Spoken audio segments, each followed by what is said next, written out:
Amanda Seales is a black radical. She's not a liberal. Yes, recently the Democrats adopted black people so that way they can have them vote for them. Recently? Since 1960. I was going to say, yeah. If you're trying to say since 1920 or 2020, I'm going to have a problem here. She's not representing the left. So I just want to be respectful of the left. Secondly, we have to understand who Amanda Seales is as a person. Famously kicked out of Insecure, the Issa Rae show that was on HBO for a bunch of years because she was too like... It won to go to Emmys. Yeah, it was a good show. She was kicked out of it for being too problematic. Having her in this position, it literally was like rage bait. You can give everyone here like a $50,000 check, especially people that are in the streets who are committing violent crimes consistently. A $50,000 check, it's not going to fix anything. It's not going to increase the median household income in the next 10 years by 10% or 20%. For example, we have the Chinese Exclusion Act of 1882. We prevented Chinese people from getting citizenship and even entering the country. We discriminated against them and basically put them under apartheid, even here in the United States. Yet they have the highest median household income. How is that possible? How come they don't complain and feel entitled consistently to beg for reparations and beg for this when they are killing each other 90% of the time, which is the rate that black people kill each other, according to the FBI? Oh, young Matt. Yet white people are the oppressors. I'm not sure where your education came from, but they lied to you.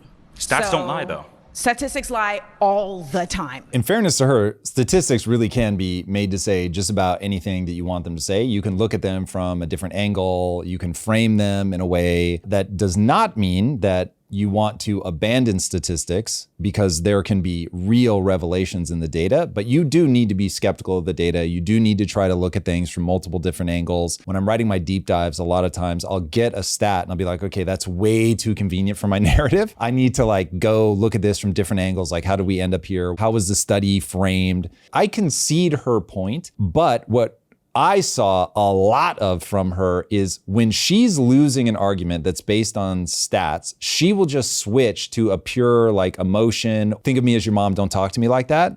It's like, that's not an argument, especially not when you're talking to people in a way where I'm just like aghast. One thing that I really like about the way that Destiny debates, and listen, I know Destiny has his flaws and he will for sure go unhinged. When people are attacking him, he just almost doesn't even acknowledge it. He just like keeps going, here are the stats, here are the figures. She says something at the very, very, very end of the debate. Literally after everybody goes, they bring in a few more people. This is done, the debate's over. You've got like 3 minutes left on the Jubilee video. Most people are gone by now. And they brought a couple more people out solo just to like ask them a couple questions. And she's one of them.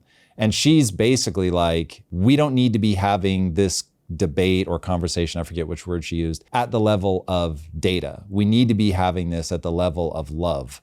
And I thought, this is somebody who's like, I have a narrative that I believe, I have a set of values that I hold, and we're gonna argue from that position. From there, if you map her as that, somebody that legitimately doesn't care what is sort of true, grounded in factual reality, and instead is like, this is gonna be narrative driven to get to an outcome that I believe in, then it's like, all of a sudden there's a point where she's like, I'll just keep raising my voice until you stop. There is telling people they're not gonna talk to her like that, telling her to stop when they deliver a fact that she doesn't like, saying that they're incorrect when the fact checker's like, no, they're not. Once you start mapping someone like that, you realize that whole idea that I've talked about many times in a marriage where you'll be arguing about the tea versus like, what's the actual thing? Like, for this debate to work, they would have to pull into the conversation that I, Amanda Seales, do not care about facts and figures. None of that is relevant to me. This is about leading with love. And here's how I believe that we need to manifest that love. This is based on my beliefs, my values, and that's it. And then at least you can go, okay, well, I'm gonna go after your beliefs and your values, or I'm gonna go after the very fundamental nature of the premise and say, this can only be had at the level of facts. Now I get that that's boring as hell. Like, that's terrible TV. So I understand why we're not gonna do it, but that's the only way that you're gonna get something productive out of this. I think what she's alluding to here, where stats and figures can be manipulated, is I dated my first white woman in college. I was like 22, 23 at the time, or after First college. OJ, now Kobe. That's it. No more white women. I remember that chant. That was hilarious. I went to her house. She lived in like a super community. Her dad was loaded. I remember one time we were out one night drinking, got to her house at like 2 a.m, whatever. We're sitting on the couch laughing and giggling. We see like a car pull up and a cop like come behind it. A cop knocks on the door. We kind of tense up because we was drinking like, oh snap, something happened.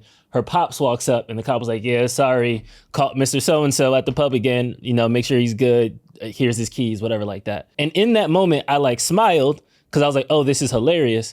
But that's a thing that I often point to when we look at these crime stats and we look at certain things like that. In certain communities, when a police shows up, he's like, how do I help this community? How do I take care of them? How do I do these things? In other communities, when I go there, I'm not talking, I'm not asking questions, I'm throwing you in the paddy wagon and I'm booking you. If I was in that same exact position, in that same exact neighborhood, I don't know if he would have been like, hey, do you know anybody here? How can I get you home? How can I make sure you're good? That same logic can be applied to early statistics that's done in elementary education, where Black kindergartners and white kindergartners do the same thing. Black kindergartners get suspended, white kindergartners get talked to and put back into play. There's different tent poles that we can look through different levels of society. So it's not even like murder stats. Yeah, you got me there. Black people kill a lot of Black people. I'm not even going to argue that. But when you just say Black people are inherently, it's in their DNA, there's all these crime stats. The second you say DNA, we have beef. Because I know this is the big beef with my audience, and I have a lot of empathy for people in the audience that roll up to the live who haven't seen me in years, and they're like, oh my God, like he's going to be doing mindset stuff. And then I am not doing mindset stuff. As the mindset guy, I will say that you become what you repeat. We have a perpetual motion machine, and the perpetual motion machine is that we are in a world where, through a whole series of obviously horrific things, starting in slavery, echoing through today, you've got a position where we have trapped people in poverty. You're going to see a lot of Blacks especially, but minorities just in general, end up in that cycle of poverty. It is economically right now so hard to escape that. It's not impossible, but Jesus. That cycle of poverty kicks off real statistics that people really should care about, and they should ask like, uh-oh, like that's not good. If you have a cop that's coming into that situation and life has taught them, they're not mapping it to poverty. They are mapping it to skin color. Mistake, but nonetheless, I get how they end up there. And so they walk into a room full of people that really are visually tied to like way elevated crime statistics. Now, if they're also geographically in that space, now the cop is like, okay, double whammy. They look like the people who did a thing, and they're in the neighborhood of people who really do the thing. And so it is wiser from a safety perspective for me to come in like way alert.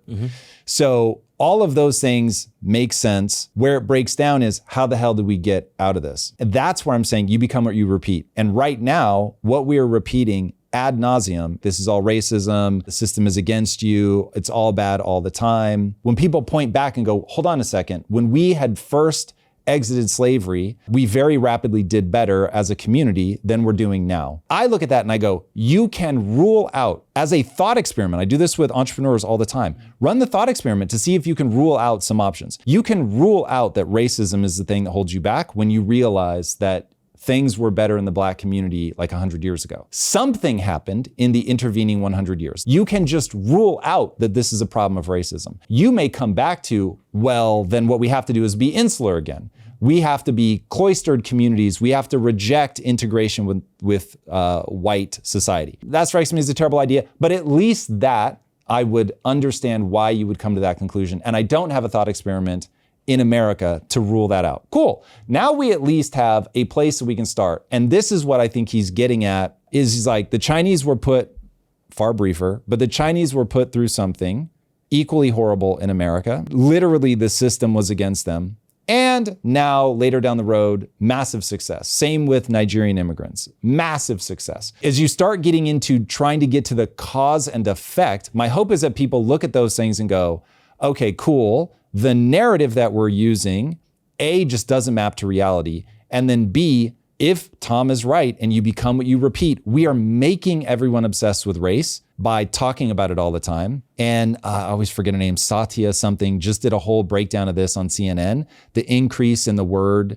I think it was slavery and something else, from like 2000 to 2020 goes up by like 5,000%. We haven't had a 5,000% increase in slavery from 2000 to 2020. So there's something else going on. And if I'm right, that you become what you repeat, the mere fact that we now obsess over race is making race a bigger problem.